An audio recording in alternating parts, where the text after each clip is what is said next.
Guys, I have an announcement to make. I'm back using a higher quality microphone today. Thank you. Guys, please, one at a time. The Apple headphones will no longer be used anymore, but will still have a place in my heart.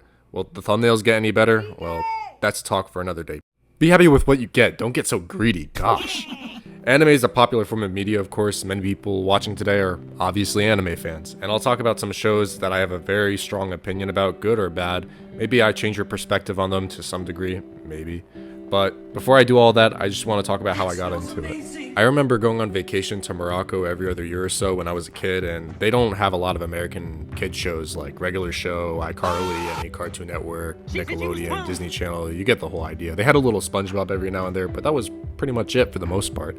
And they had this one channel called Spacetoon, and it ran a lot of anime. And it had all these different genres: sports, action, shonen, romance, whatever you ask for. And I really like the sports genre specifically because, growing up, I like to play and watch a lot of sports.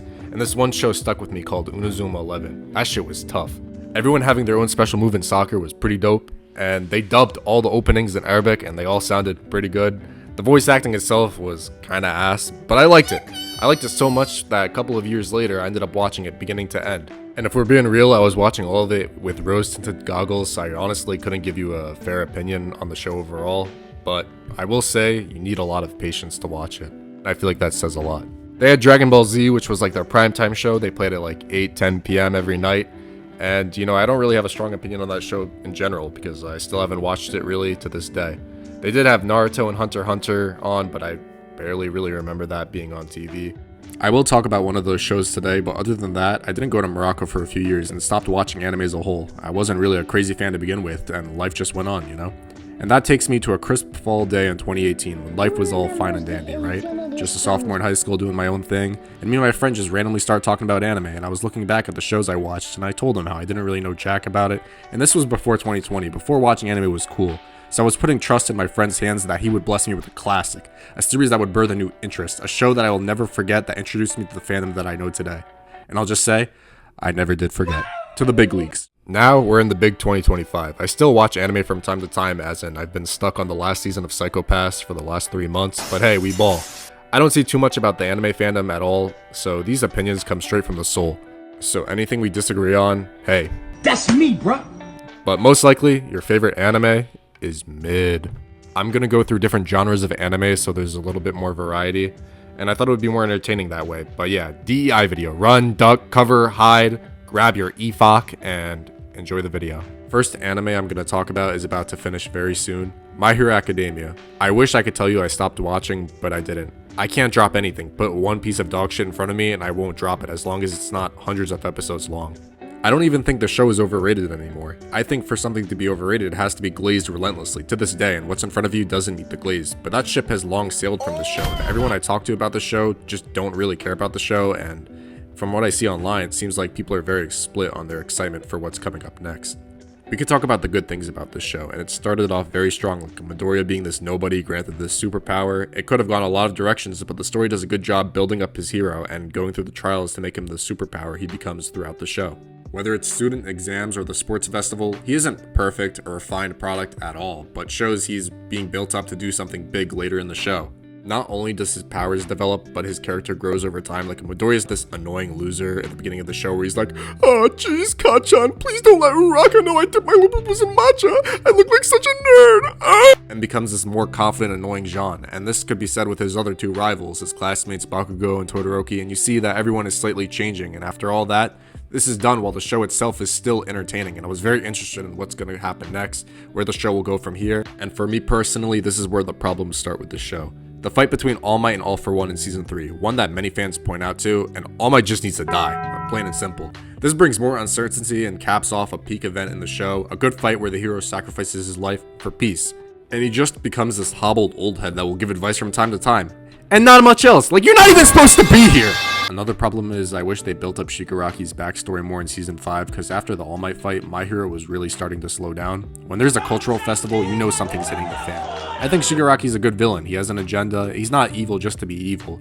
Like, they could have really cut out the time for their 10th training arc to spend half the season building up a story. I would have found that way more entertaining. And that brings me to my last issue. 6th season, there's an all-out war between the heroes and Shigaraki and his crew, and Shigaraki's giving bell to ass, has everyone sheltered at UA. Midoriya, being their main target, makes a big decision to leave the school to ensure more safety to his community, and then walks that shit back 3 episodes later, like, huh? And instead of letting his nuts hang and doing something cool for the first time he might have ever done in the show, now we're doing this teamwork makes the dream work ass arc, and we need 7,000 heroes to beat Shigaraki. Like, that's lame as hell. I wanted to see two powers collide. A theme of history repeating itself, you know? Or at most, Midoriya and some of his acquaintances having a battle of the wits or something, I don't know. But the direction the show has gone, I don't really care for the show anymore, because now we have to see this free-for-all with half the characters I don't really care about, and a lot of them aren't really built up. Like, who are these nobodies? So the show has its moments, but the turning points in the show are just such a tease and just bring the show down so much. The next anime I want to talk about is Naruto, and I just want to get this out of the way. The show is really long and slow, but back then people had something called an attention span. You can get away with things like that, and I'm not going to go too crazy about it. One thing that Naruto does really well that My Hero doesn't do too much of is really build up all the side characters. A lot of my favorite characters aren't even from the main crew. My guy, Shikamaru, Jiraiya. Honestly, sometimes I enjoy them more than the main characters, and the main characters are good, don't get me wrong. And the story itself has peaks and valleys, and none of them are really dull. Of course, some arcs get boring, but it's usually important to the story. There's only 2 problems I have with this show. I thought Hinata was pretty irrelevant for a large part of the series, and all of a sudden she's this important character towards the end of the show, which I thought was pretty random. And my bigger problem is with the end of the Pain arc. I know fans swear by it, saying it's their favorite arc and it's one of the peaks of the show, but I hate the way it ended. It wasn't just a battle of power, but a good battle of ideologies between Naruto and Pain. Pain just turns into a shell at the end, like, okay, he loses the battle, that's fine, but Naruto starts using his Yap Jutsu, and Pain is listening to Naruto's ideologies and being like, oh my god, you're right, let me revive this entire village. It took out a lot of meaning and scars that should have been taken from this battle, and I think the arc is really overrated, because you're not just presenting a fight, you're also telling a story and presenting a journey. And this was just a cop-out, and that's the really big problem I have with the show. Oh, what about the filler? There's guides online showing you what episodes you skip, so it's not really that big of an issue. Overall, pretty good show. Is it perfect? No. Better than My Hero for sure, though. Also, I don't really care about Boruto. I don't care how good it is. The show should have ended at Shippuden. Alright, real quick, if you're enjoying this video, don't forget to like and subscribe. I'm trying to hit 1,000 subs by the end of the year, so if you can help me hit that goal, I would really appreciate it. Thank you guys for tuning in, and back to the video.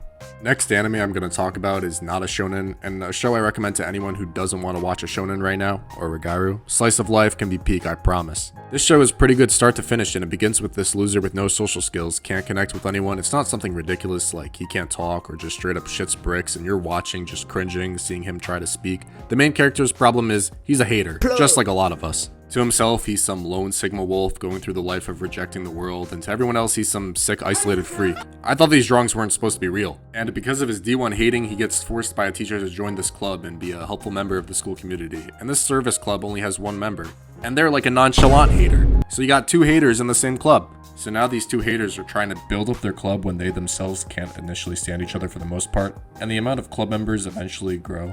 Their bond grows throughout the show, and they try to understand throughout the show what friendship is. And everything is done pretty well. The first half of the show is very strong, and all the characters have a place in the show and are really true to who they are.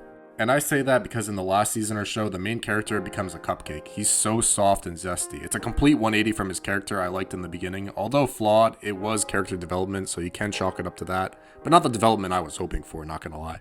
I think him not caring for things around him and being this goofy loser hater is what made Hikigaya such a likable character to begin with. And you get his best moments just being a hater and being himself. And the show still is really good. It didn't bother me that much watching the end of the show. And if you have time to binge something, you should watch it. It's not too long, only like 36 episodes or something. The last anime I'm going to talk about has a peculiar kind of fan base, and the show is pretty popular, and it's had only 1 season, and its people have been waiting and begging for a 2nd season for over 10 years, and honestly, I hope that day never comes. And I'm talking about No Game No Life. This show is utter dog shit. The premise. The idea itself is good. The vision is good and original. For an isekai, it's pretty elite. 2 basement dwellers brought into a world where all disagreements and land disputes are decided by games, 16 races, and the human race is the only one not having magic. And that's where all the good ends for this show. This show is built for degenerates, and you can't really gloss over anything. You got the incest dynamic between Sora and Shiro, the 2 main characters. The unnecessary amount of fan service and the way Sora and Shiro win all their battles is utter bullshit. There's no skill or anything behind it. A lot of plot holes with everything being resolved with the incest pair being OP. A game world with way too much fan service, unnecessary bath scenes. I wonder what kind of person would write and watch a masterpiece like this. Well. And yeah, that's pretty much it. If you made it to the end end of the video. Thank you. Don't forget to like, subscribe, comment new video ideas, and I'll have another video coming out soon. If this video is very well received, I'll have to make sure to do a part 2. Don't forget to follow the TikTok, and of course, stay safe. Like and sub, cue the outro.